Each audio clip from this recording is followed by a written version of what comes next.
भगवान कह रहे हैं क्षिप्रम भवति धर्मात्मा, वो बहुत ही जल्दी धर्मात्मा बन जाता है। तो भगवान किसके लिए कह रहे हैं? पिछले श्लोक में भगवान ने जो बात कही थी उसी के संबंध में। पिछले श्लोक में भगवान ने क्या कहा था? जो बहुत ही दुराचारी, बहुत दुराचारी से भी ज़्यादा दुराचारी हो, मेरा अनन्य भजन करता है, तो उसको साधु मानना ही पड़ेगा, क्योंकि वो भजन में पक्का हो गया है। और भजन में एकदम पक्का हो गया है, तो अब भगवान कह रहे हैं इस श्लोक में क्षिप्रम भवति धर्मात्मा, बड़ी जल्दी धर्मात्मा बन जाता है। और शाश्वत शांति निगच्छति, और स्थायी शांति प्राप्त कर लेता है। कैसी शांति? स्थायी शांति प्राप्त कर लेता है। कौन ते प्रतिजानी ही न मे भक्ता प्रणश्यति। हे कुंती पुत्र, इस बात को निश्चित रूप से जान लो कि मेरा भक्त कभी नष्ट नहीं होता है। अब हम सुनेंगे प्रभुपाद तात्पर्य में क्या लिखते हैं। श्रील प्रभुपाद की जय। इसका कोई दूसरा अर्थ नहीं लगाना चाहिए। 7वें अध्याय में भगवान कहते हैं कि जो दुष्कृति है वो भगवत भक्त नहीं हो सकता है ना। तो पिछले श्लोक में तो भगवान ने कहा था कि दुराचारी से दुराचारी भी जो है, अगर मेरा अनन्य भजन करे तो वो धर्मात्मा बन जाता है, उसको साधु मानना चाहिए। 7वें अध्याय में भगवान ने क्या कहा था? जो दुष्कृति हैं वो भक्त नहीं बनते, दुष्कृतिनो मूढ़ा मेरे भक्त नहीं बनते। माया बृहत ज्ञाना, माया के द्वारा हरे हुए ज्ञान वाले हैं, आसुरी भाव के आश्रित है ना। तो वो जो दुष्कृति हैं वो भक्त नहीं बनते। यहाँ पर तो भगवान कहते हैं कि दुराचारी से दुराचारी भी अगर मेरा अनन्य भजन करे, है ना, तो कैसे हो सकता है? हम सुनेंगे प्रभुपाद क्या लिखते हैं। जो भगवत भक्त नहीं है उसमें कोई भी योग्यता नहीं होती। तब प्रश्न ये उठता है कि संयोगवश या स्वेच्छा से निंदनीय कर्मों में प्रवृत्त होने वाला व्यक्ति किस प्रकार भक्त हो सकता है ना। पिछले श्लोक में भगवान ने बताया था कि दुराचारी से भी दुराचारी मेरा अनन्य भजन करेगा तो साधु मानना चाहिए। यहाँ प्रभुपाद प्रश्न उठा रहे हैं कि जो निंदनीय कर्मों में प्रवृत्त होने वाला व्यक्ति किस प्रकार भक्त हो सकता है। ये प्रश्न ठीक ही है, जैसा कि 7वें अध्याय में कहा गया है। जो दुष्ट आत्मा कभी भक्ति के पास नहीं भटकता, उसमें कोई सद्गुण नहीं होते। श्रीमद् भागवत में भी इसका उल्लेख है। सामान्यतया 9 प्रकार के भक्ति कार्यों में युक्त रहने वाला भक्त अपने हृदय को भौतिक कलमश से शुद्ध करने में लगा होता है। 9 प्रकार की भक्ति में लगे। यहाँ तो भगवान के दुराचारी से दुराचारी मेरा अनन्य भजन करे, तो ये कैसे हो सकता है?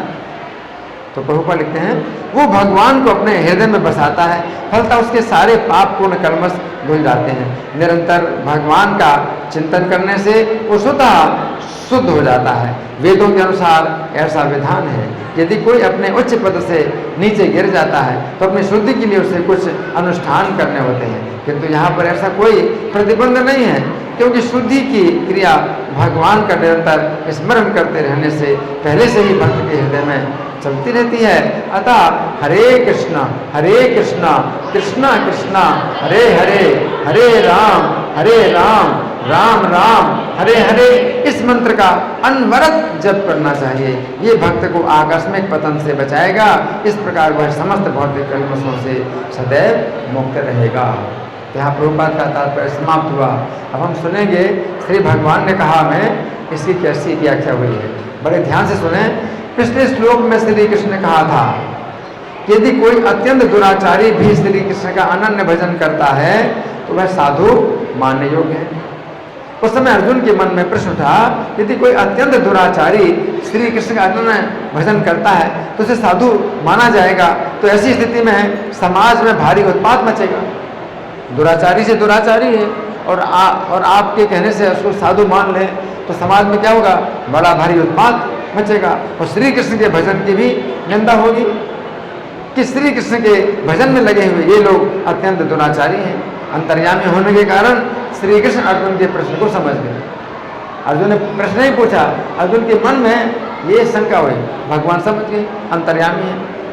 अतः उन्होंने इस श्लोक में कहा है कि जो व्यक्ति अत्यंत दुराचारी होते हुए भी श्री कृष्ण का अनन्य भजन करता है वो शीघ्र ही धर्मात्मा बन जाता है ना। तो प्रारंभिक शब्द क्या है? वो शीघ्र ही धर्मात्मा बन जाता है। तो पिछले श्लोक में श्री कृष्ण ने कहा था यदि कोई अत्यंत दुराचारी श्री कृष्ण का अनन्य भजन करता है तो वो साधु मानने योग्य है। अब इस श्लोक में श्री कृष्ण बता रहे हैं कि वो शीघ्र ही धर्मात्मा बन जाता है। ये बहुत बड़ा परिवर्तन है। सामान्यतः जो लोग दुरात्मा होते हैं वे धर्मात्मा नहीं बनते हैं, उन्हें अनेक प्रकार के दंड दिए जाते हैं, परंतु फिर भी वे सुधरते नहीं हैं। इस विषय में भागवत 6:1-10 में परीक्षित महाराज कहते हैं कि पापी व्यक्ति कभी कभी पाप करना बंद कर देता है, परंतु वो पुनः पाप कर्म करने लगता है। पहले व्यक्ति पाप करता रहा, फिर वो सोचता है कि मैं अब आगे से पाप नहीं करूंगा। उस समय व्यक्ति प्रायश्चित्त की विधि के द्वारा अपने पापों को मिटा देता है, परंतु आगे चलकर वो पुनः पापों में लिप्त हो जाता है। जिस प्रकार हाथी जिस समय सरोवर में स्नान करता है, हाथी जिस समय सरोवर में स्नान करता है, उस समय वो बहुत देर तक अपनी सूंड में जल भरकर अपने पूरे शरीर को खूब स्वच्छ करता है। सूंड से पानी भर के पूरे शरीर को स्वच्छ करता है, परंतु जिस समय वो जल से बाहर आता है उस समय वो अपने स्वच्छ हुए गीले शरीर पर खूब धूल डालता है। अब धूल डाला है, इस प्रकार वो पहले से जितना मैला था उससे भी अधिक मैला हो जाता है। तो यहाँ पर श्री कृष्ण कह रहे हैं कि अत्यंत दुराचारी भी श्री कृष्ण का अनन्य भजन करने से धर्मचारी बन जाता है। इस संबंध में श्रील सुखदेव गोस्वामी भागवत 6:1-15 में कहते हैं कि कुछ लोग श्री कृष्ण की पूर्ण शुद्ध भक्ति के द्वारा अपने पापों को उसी प्रकार नष्ट कर देते हैं जिस प्रकार सूर्य के द्वारा कोहरा नष्ट हो जाता है। सूर्य के द्वारा कोहरा नष्ट हो जाता है, तो कुछ अनन्य भक्ति के द्वारा, पूर्ण शुद्ध भक्ति के द्वारा अपने पापों को नष्ट कर देते हैं। इस श्लोक के तात्पर्य में श्रील प्रभुपाद लिखते हैं, वेदों के अनुसार ऐसा विधान है यदि कोई व्यक्ति अपने उच्च पद से नीचे गिर जाता है तो अपनी शुद्धि के लिए उसे कुछ अनुष्ठान करने होते हैं, किंतु यहाँ पर ऐसा कोई प्रतिबंध नहीं है, क्योंकि शुद्धि की क्रिया भगवान का निरंतर स्मरण करते रहने से पहले से ही भक्ति हृदय में चलती रहती है। तो यहाँ पर श्री कृष्ण कह रहे हैं यदि कोई अत्यंत दुराचारी श्री कृष्ण का अनन्य भजन करता है तो शीघ्र ही धर्मचारी बन जाता है। दुराचारी से क्या हो गया? धर्मचारी। इसी संबंध में श्री सुखदेव गोस्वामी ने भागवत के उक्त श्लोक में श्री कृष्ण के अनन्य भजन की तुलना सूर्य से की है। श्री कृष्ण का अनन्य भजन क्या है? सूर्य के समान है। और दुराचार की तुलना कोहरे से की। कोई दुराचारी से दुराचारी हो, और कृष्ण की अनन्य भक्ति क्या है? सूर्य के समान है, और उसका दुराचार क्या है? कोहरे के समान। इस प्रकार हमें समझना है कि जिस प्रकार सूर्य के द्वारा कोहरा शीघ्र ही नष्ट हो जाता है, सूर्य का जब उदय होता है तो कोहरा जल्दी नष्ट हो जाता है, उसी प्रकार श्री कृष्ण के अनन्य भजन के द्वारा व्यक्ति का दुराचार शीघ्र ही नष्ट हो जाता है और व्यक्ति दुरात्मा से शीघ्र ही धर्मात्मा बन जाता है। शास्त्रों में जो प्रायश्चित्त की विधियां बताई गई हैं उनकी तुलना हाथी के स्नान से की गई। अगर प्रायश्चित्त करोगे शास्त्रों की विधि से तो हाथी स्नान के समान। हाथी स्नान से क्या होता है? फिर से पहले से ज़्यादा हाथी मैला हो जाता है ना। तो हाथी स्नान, प्रायश्चित्त की जो विधियां हैं हाथी स्नान के समान है। जिस प्रकार हाथी स्नान करते समय अपने शरीर को खूब स्वच्छ कर लेता है, परंतु जल से बाहर निकलकर अपने शरीर को पुनः खूब मैला कर लेता है, उसी प्रकार प्रायश्चित्त की विधियों के द्वारा भी व्यक्ति पापों से शुद्ध हो जाता है, परंतु पुनः वो पापों में लिप्त हो जाता है। इसका अर्थ है कि प्रायश्चित्त की विधियां व्यक्ति को पापों से मुक्त करती हैं, परंतु पाप करने की वासना से मुक्त नहीं करती। पापों से तो मुक्त हो गया, लेकिन पाप करने की वासना से मुक्त नहीं होता है। परंतु जहाँ तक श्री कृष्ण के अनन्य भजन की बात है, हमें समझना चाहिए कि श्री कृष्ण के अनन्य भजन से व्यक्ति के केवल पाप ही नहीं बल्कि पापों की वासना भी नष्ट हो जाती है। ये अंतर है। भागवत 6:1-15 के तात्पर्य में श्रील प्रभुपाद लिखते हैं, किंतु यदि कोई व्यक्ति भक्ति के प्रति आसक्त होता है तो भौतिक भोग की उसकी इच्छाएं बिना किसी पृथक प्रयास के स्वतः ही नष्ट हो जाती हैं। यदि कोई कृष्ण भावना में उन्नत है तो उसके लिए भौतिक कर्म और पाप और पुण्य दोनों ही स्वतः स्वादहीन बन जाते हैं। यही कृष्ण भावनामृत की परीक्षा है। पाप तथा पुण्य दोनों ही अज्ञान के कारण होते हैं। पाप और पुण्य दोनों अज्ञान के कारण होते हैं, क्योंकि श्री कृष्ण के नित्य दास के रूप में जीव को अपनी निजी इंद्रिय तृप्ति के लिए कुछ भी नहीं करना होता है। अतः वो जो ही भक्ति के पद को प्राप्त करता है वो पाप और पुण्य दोनों के प्रति आसक्ति का परित्याग कर देता है और केवल उसी में रुचि लेता है जिसमें श्री कृष्ण तुष्ट हों। भक्ति की ये विधि व्यक्ति को सारे कर्म फलों से छुटकारा दिलाती है। पद्म पुराण में एक उक्ति है, किसमें? पद्म पुराण। किसमें? पद्म पुराण में एक उक्ति है कि जिन व्यक्तियों के हृदय भगवान विष्णु की भक्ति के प्रति अनुरक्त हैं, जिन व्यक्तियों के हृदय क्या जिन व्यक्तियों के हृदय भगवान विष्णु की भक्ति के प्रति अनुरक्त हैं, वे जीवन के समस्त पापों से तुरंत मुक्त हो जाते हैं। क्या? जीवन के समस्त पापों से तुरंत मुक्त हो जाते हैं। जब किसी के हृदय में भक्ति उपस्थित होती है, क्या? जब किसी के हृदय में भक्ति उपस्थित होती है तो पाप करने की इच्छाओं के लिए उस हृदय में कोई स्थान नहीं रह जाता। पाप करने की इच्छा के लिए स्थान नहीं रह जाता। पापमय जीवन अज्ञान के कारण होता है। पापमय जीवन अज्ञान के कारण होता है, जिसका अर्थ है ईश्वर के नित्य दास के रूप में अपनी स्वाभाविक स्थिति को भूल जाना कि हम कृष्ण के नित्य दास, इसको हम भूल जाते हैं। किंतु पूर्णतया कृष्ण भावना भावित होने पर तो पंखा बंद कर दो, पंखा बंद कर दो।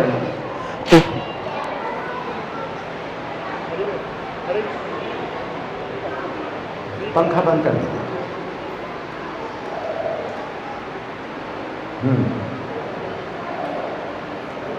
किंतु पूर्णतया कृष्ण भावना भावित होने पर उसे अनुभूति होती है कि वो ईश्वर का नित्य दास है। और जहां तक प्रायश्चित की बात है, जहां तक प्रायश्चित की बात है, यदि किसी को भक्ति की किंचित झलक प्राप्त हो जाती है तो प्रायश्चित करने की सभी आवश्यकताएं नहीं रह जाती। यहां पर सूर्य का दृष्टांत अत्यंत उपयुक्त है। कौन सा दृष्टांत? सूर्य का दृष्टांत अत्यंत उपयुक्त है। भक्ति की आभास की तुलना उस आकाश से दी गई है और पापों के संचय की तुलना कोहरे से दी गई है। चूंकि कोहरा पूरे आकाश में छाया नहीं रहता, अतः सूर्य को अपनी प्रथम किरणें फैलाने के अतिरिक्त कुछ भी करने की आवश्यकता नहीं है। इससे कोहरा तुरंत दूर हो जाता है। इस तरह यदि व्यक्ति का भक्ति से थोड़ा सा भी संबंध होता है तो उसके पापमय जीवन का समस्त कोहरा तुरंत नष्ट हो जाता है। तो यहाँ पर श्री कृष्ण कह रहे हैं कि अत्यंत दुरात्मा भी श्री कृष्ण के अनन्य भजन के द्वारा धर्मात्मा बन जाता है। अत्यंत दुरात्मा भी धर्मात्मा बन जाता है। कैसे? श्री कृष्ण के अनन्य भजन के द्वारा। इस संबंध में भागवत 6:1-16 के तात्पर्य में श्रील प्रभुपाद लिखते हैं, भक्ति की आवश्यकता पापों के तुच्छ ढेर को नष्ट करने हेतु ही नहीं, अपितु श्री कृष्ण के प्रति हमारे सुप्र प्रेम को जागृत करने के लिए होती है। तो भक्ति जो है केवल पापों को ही नष्ट नहीं करती, बल्कि क्या, हृदय में सुप्त प्रेम वो जगाती है। भक्ति का असली लाभ क्या है? हृदय में जो कृष्ण प्रेम शुद्ध पड़ा है उसको जगाती है ना। जिस तरह सूर्य की झलक पाते ही कोहरा दूर हो जाता है, उसी तरह शुद्ध भक्ति प्रारंभ करते ही संपूर्ण पाप स्वतः नष्ट हो जाते हैं। किसी पृथक प्रयास की आवश्यकता नहीं होती है ना। अब भगवान क्या कह रहे हैं? यहाँ पर श्री कृष्ण कह रहे हैं कि जिस समय अत्यंत दुरात्मा व्यक्ति श्री कृष्ण के अनन्य भजन के द्वारा धर्मात्मा बन जाता है, उस समय वो स्थायी शांति प्राप्त करता है। क्या प्राप्त करता है? स्थायी शांति प्राप्त करता है। इस भौतिक जगत में लोग शांति को पाना चाहते हैं, वो स्थायी शांति नहीं होती। क्या? थोड़ी देर के लिए शांति होती है, वो शांति क्षणभंगुर होती है। जिस प्रकार कोई व्यक्ति अपने सिर पर भार लिए, सोचिए, कोई व्यक्ति अपने सिर पर भार लिए, क्या अपने सिर पर भार लिए बहुत कष्ट का अनुभव कर रहा है, सिर पर भार लिए बहुत कष्ट का अनुभव करता है। जिस समय वो अपने सिर के भार को अपने कंधे पर रख लेता है तो उसे शांति प्राप्त होती है। इनकी थोड़ी देर के लिए शांति, फिर तो भार फिर यहाँ भी आएगा, है ना। तो वो शांति क्या है? थोड़ी देर के लिए, स्थायी शांति नहीं है। परंतु वो भार तो अभी भी उसके ऊपर है और ये शांति क्षणभंगुर है। इसे राहत कह सकते हैं। क्या राहत मिली? स्थायी शांति थोड़ी मिली, राहत मिली इसको, परंतु इसे शांति नहीं कह सकते। परंतु इसी राहत को लोग शांति का नाम देते हैं। शांति की अवस्था तो वो है जिसमें व्यक्ति सदा के लिए श्री कृष्ण के चरणों का आश्रय प्राप्त करे, वो शांति कहलाती है। उस समय उसके लिए किसी भी प्रकार का भय नहीं रह जाता, उससे मृत्यु का भी भय नहीं रहता, स्थायी शांति, मृत्यु की भी उसको चिंता नहीं होती, भय नहीं होता, वो शांति कहलाती है। ये तो राहत है भाई, इधर से कंधा से जो है इधर रख दिया सिर से तो राहत मिल गई, शांति थोड़ी है ना। यहाँ पर श्री कृष्ण कह रहे हैं कि दुरात्मा व्यक्ति श्री कृष्ण के अनन्य भजन के द्वारा धर्मात्मा बन जाता है और वो स्थायी शांति प्राप्त करता है। स्थायी शांति का अर्थ है हमेशा के लिए भय से मुक्त होना। क्या? हमेशा के लिए भय से मुक्त होना। भागवत के 6ठे स्कंद के अंतर्गत अध्याय संख्या 2 में वर्णन आता है कि जिस समय पापी अजामिल के सामने यमदूत उसे नरक में ले जाने के लिए आए। पापी अजामिल के सामने कौन आए? यमदूत आए नरक में ले जाने के लिए। किस लिए? नरक में ले जाने के लिए आए। उस समय उसने अपने पुत्र के लिए नारायण नाम का उच्चारण किया। क्या किया उसने? अपने पुत्र के लिए नारायण नाम का उच्चारण। ऐसी स्थिति में 4 विष्णुदूत आए। कौन आए? 4 विष्णुदूत आए। उन्होंने अजामिल की यमदूतों से रक्षा की। अब ये समझने की बात है, अजामिल की यमदूतों से जो रक्षा हुई वो केवल उस समय के लिए नहीं थी, बल्कि सदा के लिए थी। सदा के लिए यमदूतों से रक्षा हो गई। इस प्रकार अजामिल को स्थायी शांति प्राप्त हुई। यदि अजामिल की रक्षा केवल उसी समय के लिए हुई होती तो कहा जाता अजामिल को कुछ समय के लिए शांति अथवा राहत प्राप्त हुई, परंतु इससे समस्या फिर आती। यमदूत आगे चलकर फिर अजामिल के निकट आते, उसे नरक में ले जाते। और यमदूतों को भगा दिया कुछ समय के लिए, वो फिर से आएंगे और नरक में ले जाएंगे। भागवत 6:2-22 में श्रील सुखदेव गोस्वामी कहते हैं कि यमराज के सेवकों के फंदे से छुड़ा दिए जाने पर ब्राह्मण अजामिल अब भय से मुक्त होकर होश में आया और तुरंत ही उसने विष्णुदूतों के चरण कमलों पर शीश झुकाकर उन्हें नमस्कार किया। यमदूत चले गए और विष्णुदूत खड़े हैं तो सिर झुका करके नमस्कार किया। वो उनकी उपस्थिति से अत्यंत प्रसन्न था क्योंकि उसने यमराज के दूतों के हाथों से उन्हें अपना जीवन बचाते देखा था।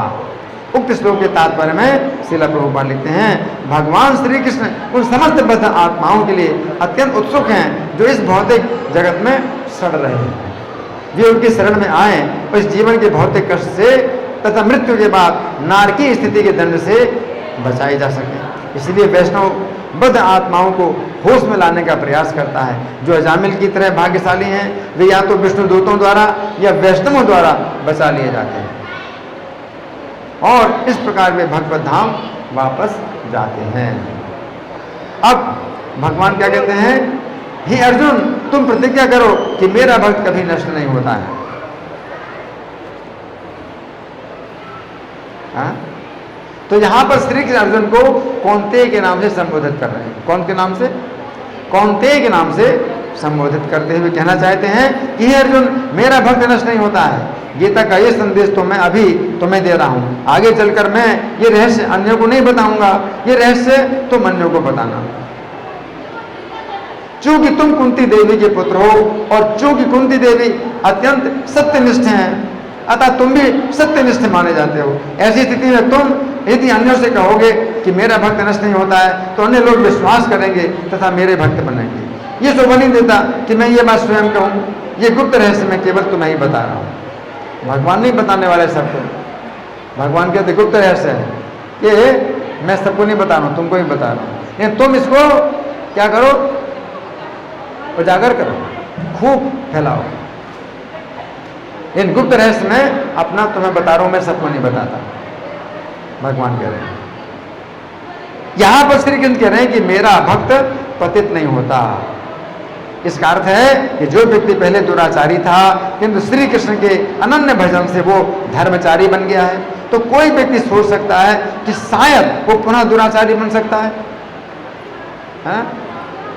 तो इस संबंध में श्री कृष्ण कह रहे हैं कि वो मेरा भक्त बनने के बाद पुनः दुराचारी नहीं बन सकता है। श्री कृष्ण के अनन्य भजन के द्वारा दुराचारी से भी दुराचारी धर्मचारी तो बन जाता है, परंतु फिर दुराचारी नहीं बनता है।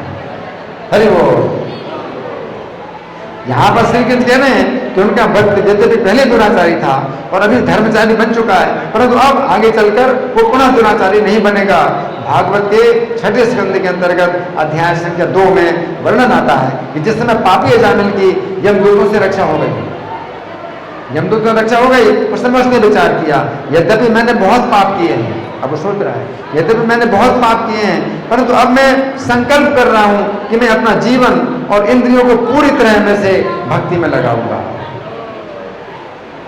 आगे से कोई दुराचार नहीं करूंगा, जिससे मैं पुनः गहन अंधकार में अज्ञान में न गिरूं।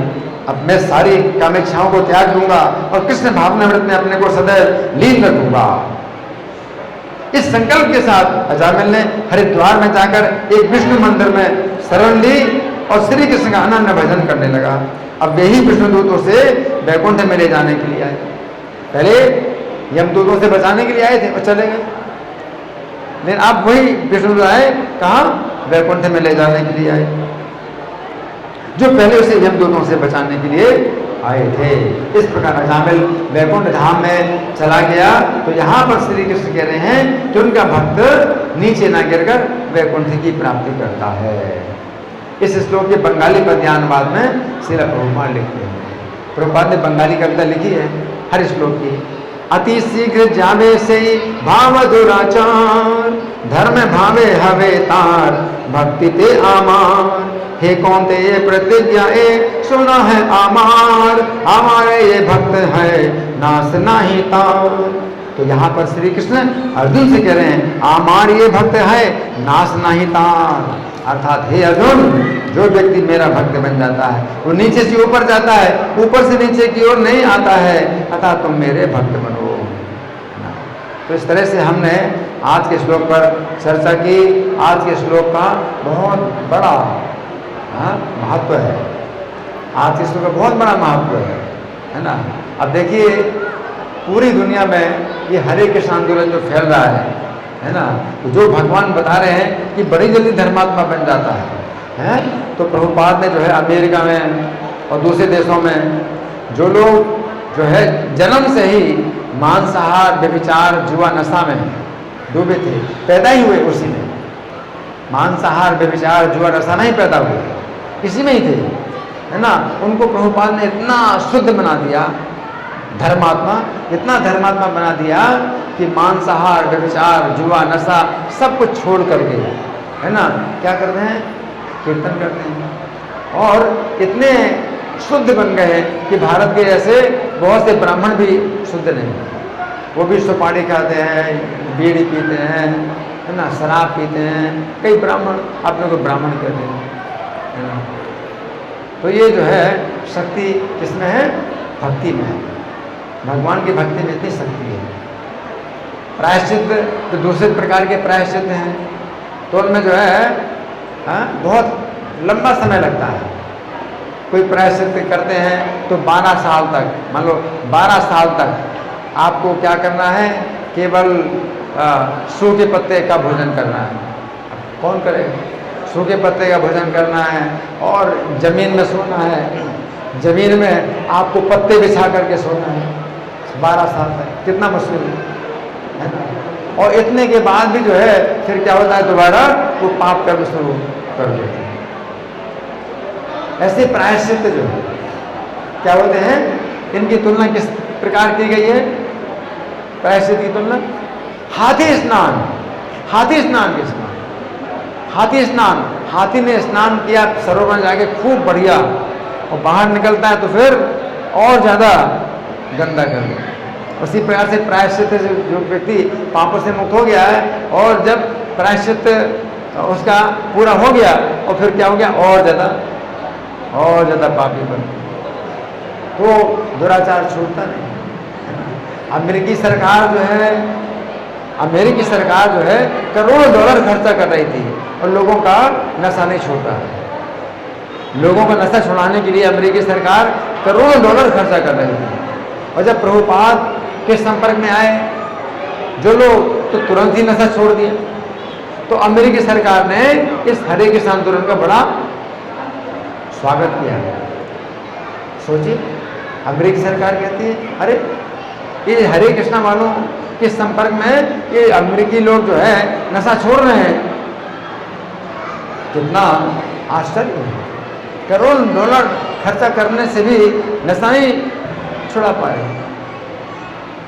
दुराचारी, दुराचारी से दुराचारी है ना। और कृष्ण के अनन्य भक्ति करें तो कृष्ण की अनन्य भक्ति प्रभुपाद ने क्या सिखाया? हरे कृष्ण मंत्र का कीर्तन। प्रभुपाद ने क्या सिखाया? हरे कृष्ण मंत्र का कीर्तन, और कुछ नहीं बोलना है, हरे कृष्ण मंत्र बोल। उसको क्या हो गया? अनन्य भक्ति। भजते माम अनन्य भाव।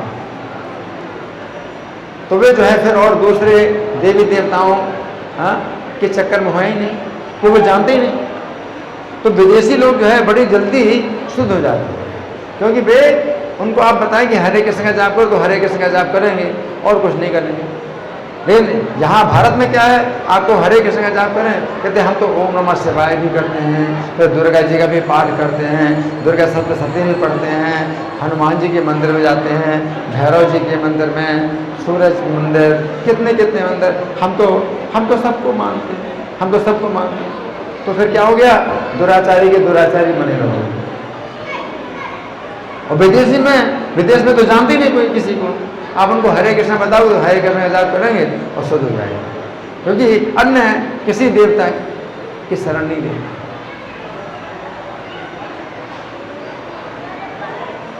तो ये फायदा है। विदेशी लोग जो बड़ी जल्दी शुद्ध हो जाते हैं। सोचिए, वहां लोग चाय तक जो है नहीं पीते हैं, यहाँ से जो है कई गुना ठंड है, वहां पर कई गुना ठंड है यहाँ से, ये चाय भी नहीं पीते है ना। और यहाँ पर क्या है, नहीं भाई चाय तो नहीं छूटती हमसे, चाय तो नहीं छूटती, चाय के बिना हम रह नहीं सकते है ना। वो तो चाय तो क्या, चाय तो बहुत छोटी सी चीज़ है। शराब, मांस, व्यभिचार, जुआ, नशा सब कुछ छोड़ दिया, सब कुछ छोड़ दिया। भगवान ने गीता में जो बातें कही हैं वो हमेशा के लिए सत्य है, हर समय के लिए सत्य है। अगर कृष्ण का भजन करेंगे आप और अनन्य भजन करेंगे, भजन क्या है, फिर अन्य कोई नहीं होना चाहिए। नान्यम जाने नैव जाने न जाने, उसने बताया ना अन्य को मैं नहीं जानता, नहीं जानता, नहीं जानता, कृष्ण ही मेरे पिता है ना। माता रामो मत पिता रामचंद्र, स्वामी रामो मत सखा रामचंद्र, सर्वस्व में रामचंद्रो दयालो, नान्यम जाने नैव जाने न जाने। राम कही, माता राम, राम ही मेरी माता है, पिता राम, पिता ही रामचंद्र है, रामचंद्र ही पिता है। माता रामो मत पिता रामचंद्र, स्वामी रामो, स्वामी भी रामचंद्र ही है, स्वामी रामो मत सखा रामचंद्र, मेरे सखा भी रामचंद्र है, सर्वस्व में रामचंद्र, मेरे सर्वस्व रामचंद्र है, दयालु, रामचंद्र दयालु मेरे सर्वस्व हैं। नान्यम जाने, अन्य को नहीं जानता मैं, न जाने नैव जाने न जाने, जानता ही नहीं, जानता ही नहीं, जानता ही नहीं किसी को, अन्य को नहीं जानता, उसको कहते हैं अनन्य भक्ति, जिसमें अन्य की और भक्ति नहीं करना, दूसरे किसी की भक्ति नहीं करना। तो बिल्कुल सिंपल प्रोग्राम, बिल्कुल सरल कार्यक्रम, हरे कृष्ण का जो कार्यक्रम है बिल्कुल सरल है। क्या है? हरे कृष्णा हमेशा बोलना, हरे कृष्ण मंत्र का जाप करना, हरे कृष्ण मंत्र का कीर्तन करना और भगवान का दर्शन करना। तो अनन्य भक्ति का मतलब है कि इनके अलावा अन्य के जो है के पास नहीं जाना है। हमारे मंदिर में अन्य देवताओं के दर्शन नहीं होते, अन्य देवताओं के दर्शन नहीं होते हैं। शिव जी हैं, दुर्गा जी हैं, सबके सबको होता है। तो अनन्य भजन कहाँ से होगा? जितने मंदिर हैं सब में सब हैं, हनुमान जी हैं, दुर्गा जी है ना, गणेश जी हैं, राम भी हैं, कृष्ण भी है। तो क्या हो गया? ये बहुत गलत है, क्योंकि हरे बोल, हरे कृष्ण, हरे बोल, क्योंकि भगवान के समान अगर ब्रह्मा जी को और रुद्र को भी अगर समझा जाए तो वो क्या हो गया? हमेशा के लिए पाखंडी। यस्तु नारायणम देवम ब्रह्म रुद्रादि दैवतः समत्वेन विशेष पाखंडी भवे सदा। श्री गोपाल कृष्ण गोस्वामी महाराज की जय। तो नारायण भगवान के समान कोई व्यक्ति अगर शिव को, ब्रह्म को भी अगर मानता है तो क्या है, वो हमेशा के लिए पाखंडी है। अभी क्या है, दूसरे मंदिरों में आप देखोगे तो विष्णु भी हैं और जो है शंकर भी हैं, गणेश भी हैं, सब बराबर हैं। क्या है, गलत है। वो अनन्य भक्ति नहीं होती। ठीक है, अगर कुछ नहीं करते हो तो चलो ठीक है, कुछ तो कर रहे हो, लेकिन अनन्य भक्ति से जो आपका शुद्धिकरण होगा वो शुद्धिकरण इससे नहीं होगा। इसलिए उन मंदिरों में क्या है, वो पूजा करते रहते हैं और सुपारी भी खाते रहते हैं, सुपारी है वो खाते रहते हैं, गुटखा है वो सब चलता है, सब कुछ चलता है ना, धूम्रपान चलता रहता है ना। तो उनका दुराचार खत्म नहीं होता, क्योंकि अनन्य भजन नहीं होता है, अनन्य पूजा नहीं होती है, सबको जो है बराबर करके। यहाँ पर हनुमान जी हैं, लेकिन राम के चरणों में है वो। तो हम हनुमान जी की पूजा करते हैं तो राम के चरणों के साथ ही पूजा करते हैं, अलग से थोड़ी करते हैं। तो अनन्य भजन, जैसे राम का ही भजन करें, सीताराम लक्ष्मण हनुमान हैं, यहाँ राधा पार्थ ललिता विशाखा हैं, यहाँ गौर निताई हैं और प्रभुपाद हैं, भक्ति सिद्धांत ठाकुर, ये आचार्य हैं जो उनके चरणों में हैं। और यहाँ प्रभुपाद हैं तो भगवान के जो है अनन्य भक्त हैं, तो भगवान प्रभुपाद आचार्य हैं, तो उनको जो है हम भगवान के समान पूजा करते हैं, वो अनन्य भक्ति में आ जाता है।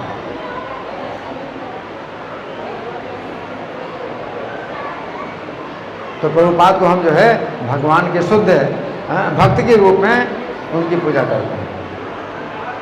अनन्य भक्ति का ये मतलब होता है। तो अभी हमारे पास कुछ समय है, आप लोगों के साथ कुछ विचार करें, कोई मंथन करें, कोई प्रश्न करें या मैं प्रश्न करूं। आप लोगों की ओर से कोई प्रश्न है, मंथन है, या मैं प्रश्न करूं? मैं प्रश्न करूं, ठीक है, तो मैं प्रश्न कर रहा हूं, है ना। तो भगवान ने जो बात कही कि क्षिप्रम भवति धर्मात्मा, कि बड़ी जल्दी धर्मात्मा हो जाता है, तो किसके लिए भगवान ने ये बात कही है कि बड़ी जल्दी धर्मात्मा हो जाता है? कौन बताएगा? किसके लिए भगवान ने कहा है कि बड़ी जल्दी धर्मात्मा हो जाता है? हाँ, जो शुद्ध भक्ति करता है, किसकी शुद्ध भक्ति करता है? हाँ हाँ हाँ, ये माइक, हाँ माइक, रुक चलो। अरे मुझे लाओ, क्या कर रहे हो? अगर कोई दुराचारी भी है, अगर वो कृष्ण भक्ति करने लग जाता है तो वो जल्दी ही शुद्ध हो जाता है। हाँ, कृष्ण की भक्ति करने से। इन भक्ति में कुछ विशेष बात होती है कि अगर हम कृष्ण की भक्ति करते हैं और दूसरे देवताओं की भक्ति करते हैं तो शुद्ध हो जाएगा। अनन्य भक्ति, इसलिए अनन्य शब्द है भगवान का, अनन्य शब्द। कृष्ण की भक्ति करते हैं, शंकर की, गणेश की, सबकी भक्ति करते हैं। हम तो सबकी भक्ति करते हैं, हम तो सबको बराबर मानते हैं। अपना बड़ा गुण बता रहे हैं, हम तो सबको बराबर मानते हैं। ये हरे कृष्ण वाले तो केवल एक को ही भगवान मानते हैं, हम तो सबको भगवान मानते हैं। तो क्या होगा?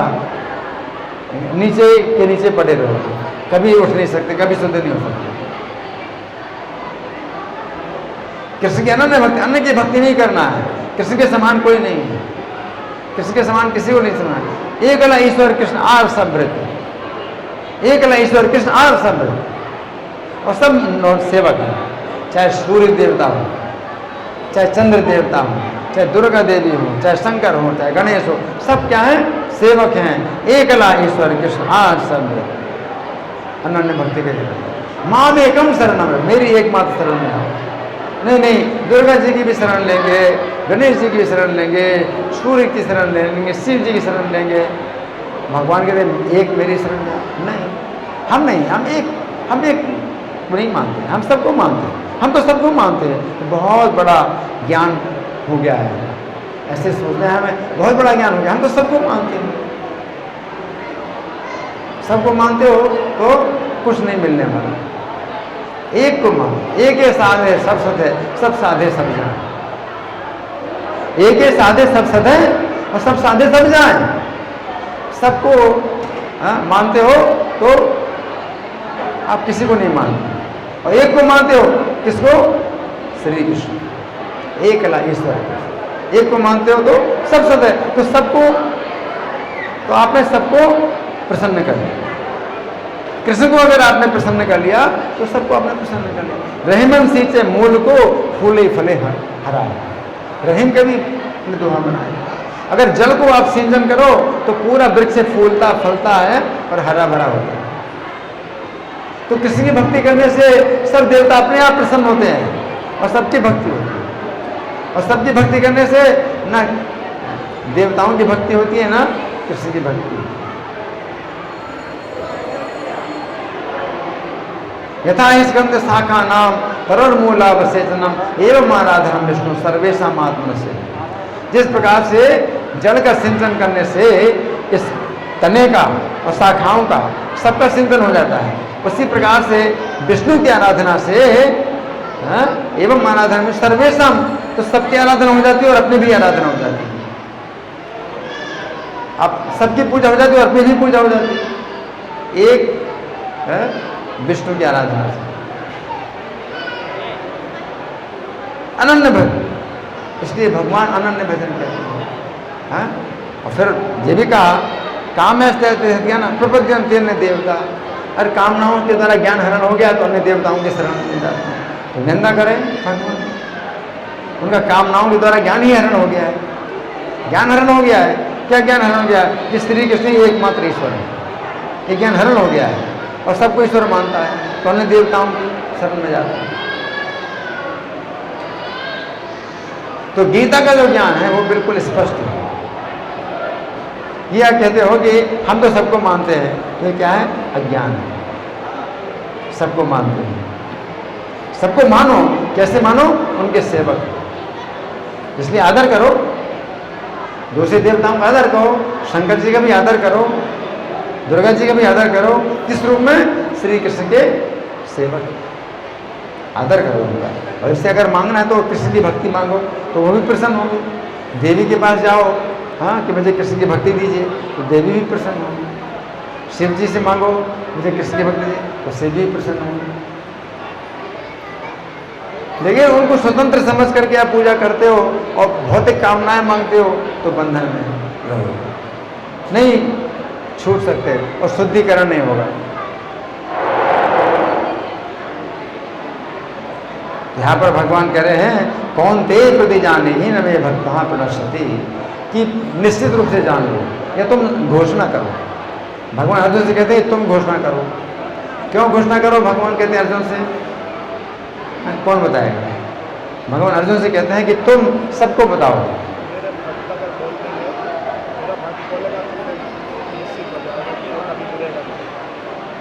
नहीं, वो एक अर्थ तो ये है, ये दूसरा अर्थ ये जो हमने बताया वो ये है कि भगवान केवल अर्जुन को बता रहे हैं, क्योंकि वो अपना गुप्त रहस्य अर्जुन को बता रहे हैं, सबको नहीं बताने वाले। लेकिन अर्जुन को कहते हैं तुम इस गुप्त रहस्य को आप क्या करो? उजागर करो।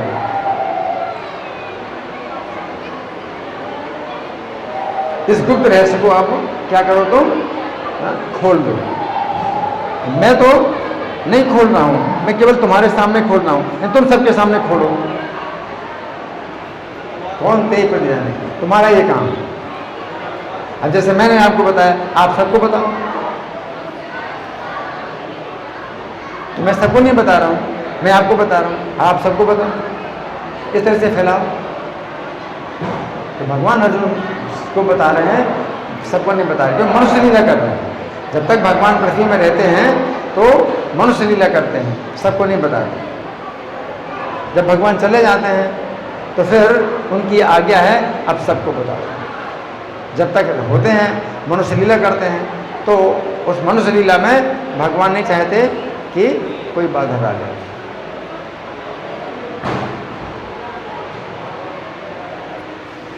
कौन ते प्रति जाने ही न मे भक्ता प्रणश्यति। तो हमने उदाहरण दिया, किसका उदाहरण दिया? कि जो कृष्ण अनन्य भक्ति के द्वारा शुद्ध हुए। कौन बताएगा? अजामिल का उदाहरण है कि दुराचारी से भी दुराचारी, बहुत दुराचारी था, बहुत दुराचारी था, लेकिन क्या करता था, अपने पुत्र को ही नारायण बोलता था। वो भी अनन्य भजन हो गया, क्या, नारायण नाम का भजन तो हो गया। शुद्ध नाम नहीं था, अपने पुत्र के लिए नारायण बोलता था, तो भी नाम का भजन तो हो गया। और वो भी क्या हो गया, अनन्य। पुत्र में उसकी आसक्ति थी, तो हमेशा पुत्र को ही बोलता था। पानी पिए तो नारायण पानी पी ले, भोजन करेगा नारायण भोजन कर ले, सोएगा नारायण आके सो जा, तो हमेशा नारायण नारायण। तो अनन्य भजन कर रहा था अपने पुत्र का, लेकिन उसमें साथ साथ नाम भी आ गया, बीच में नाम भी आ गया, तो नाम का भी भजन हो गया।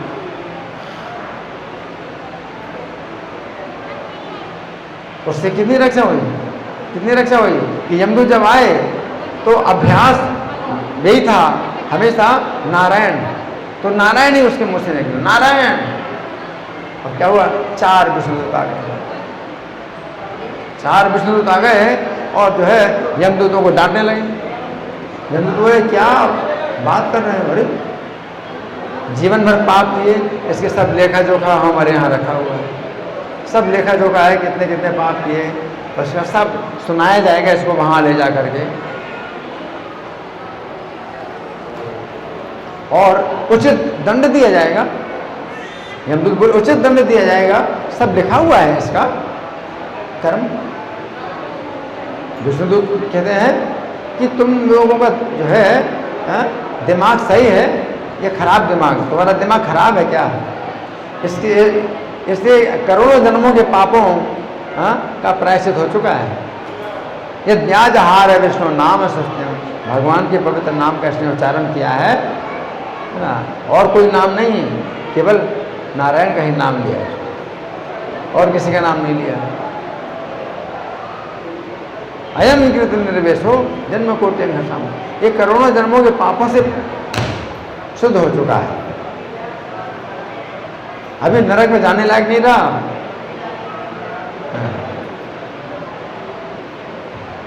और जो है डांटने लगे, विष्णु यमदूतों को डांटने लगे कि तुम लोग जो है मतलब इतना बड़ा अधर्म कर रहे हैं। अब ये तो बेचारे ये प्राणी लोग तो कुछ जानते नहीं, ये धर्म अधर्म का क्या तत्व है ना।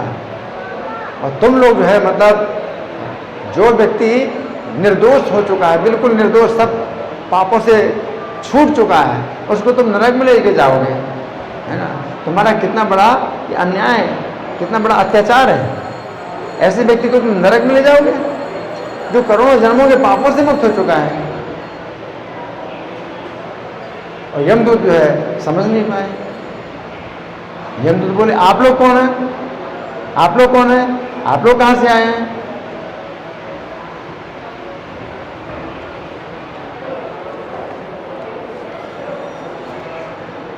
तो विष्णुदूतों ने इसका उत्तर ही नहीं दिया।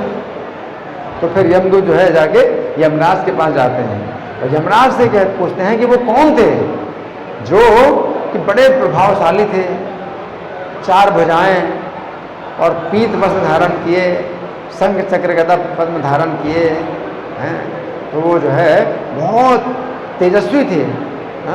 तो हमें तो उन्होंने बताया नहीं, लेकिन वो कौन थे। तो यमराज बताते हैं, अरे तुम जानते नहीं हो वो कौन थे, है ना, वे हमारे स्वामी के जो सेवक हैं, तो हमारे स्वामी के सेवक।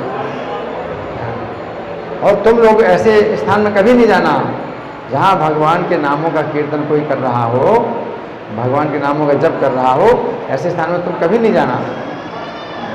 तो यमराज ने भी समझाया, यमदूतों को समझ में आया। यहाँ पर जो है बड़ी शक्ति आती है केवल किसी में कि अन्य किसी का भजन ना किया जाए, कृष्ण के अलावा और किसी का भजन नहीं करना है। अगर करना है तो उनके सेवक के मान करके, उनका सेवक मान करके करना है।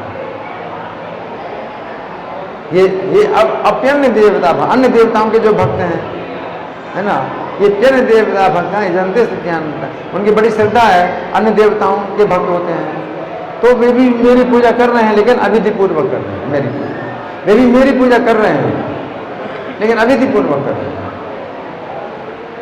अविधि पूर्वक का मतलब यही है कि जैसे आप भोजन मुंह से करते हो, है ना, अगर आप भोजन करोगे आंखों से तो विधि पूर्वक नहीं है, अविधि पूर्वक है, परेशानी होगी, कोई फायदा नहीं होगा और परेशानी होगी, है ना। तो भोजन मुंह में डालो तो विधि पूर्वक भोजन है, यानी कान के अंदर डालोगे भोजन, है ना, नाक में डालोगे भोजन तो क्या होगा, विधि नहीं, गलत विधि, तो आपको लाभ नहीं होगा। इसलिए भगवान कहते हैं न तो माम अभी जानते तत्व ना तस्य बनती है, वो तत्व से मुझे नहीं जानते इसलिए गिर जाते हैं। तत्व से जानना पड़ेगा। तत्व क्या है कि वो ईश्वर है और ये सेवक है। अन्य देवताओं के भक्त अगर श्रद्धा पूर्वक भजन करते हैं कि यही सर्वोच्च है, वो श्रद्धा उनकी ऐसी है, गलत है। जैसे ब्रजवासी थे तो ब्रजवासी जो है इंद्र की पूजा करते थे, इंद्र की पूजा करते थे, ये इंद्र के भक्त नहीं थे और उनकी ऐसी श्रद्धा नहीं थी कि इंद्र सर्वोच्च है। इंद्र जी के वर्षा के देवता हैं, पानी बरसाते हैं और हम किसान हैं तो हम इंद्र की पूजा करते हैं, लेकिन कोई भौतिक कामना भी नहीं, तो उनकी पूजा में कोई दोष नहीं था, वो तो कृष्ण के ही भक्त हैं। चाहे कृष्ण को ईश्वर नहीं जानते हैं लेकिन तो भी कृष्ण में ही उनका मन प्राण लगे हुए हैं, तो अनन्य भजन कर रहे हैं कृष्ण का। कृष्ण को कोई भगवान ना भी जाने तो भी अगर कृष्ण का जो है वो प्रेम करता है, कृष्ण के प्रति उसका अनुराग है पुत्र के रूप में या मित्र के रूप में, तो वो अनन्य भजन तो कर रहा है, अनन्य भजन है।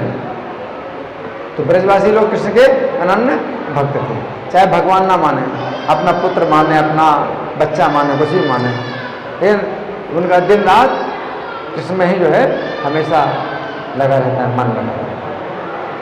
तो इंद्र की पूजा करते हैं तो इंद्र के भक्त नहीं है, इंद्र से कोई लेना देना नहीं है, पूजा कर दिया, हाँ, पूजा करने के लिए पूजा कर दी, लेकिन कुछ और नहीं।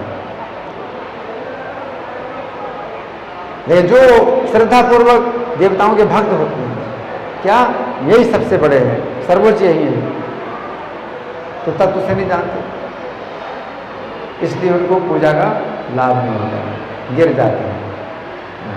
धन्यवाद। ग्रंथराज श्रीमद् भगवद गीता की जय, श्रील प्रभुपाद की जय, राधा पार्श्वार्थी ललिता विशाखा गौरनिताई सीताराम लक्ष्मण हनुमान लक्ष्मी नरसिंह प्रहलाद महाराज की जय हो।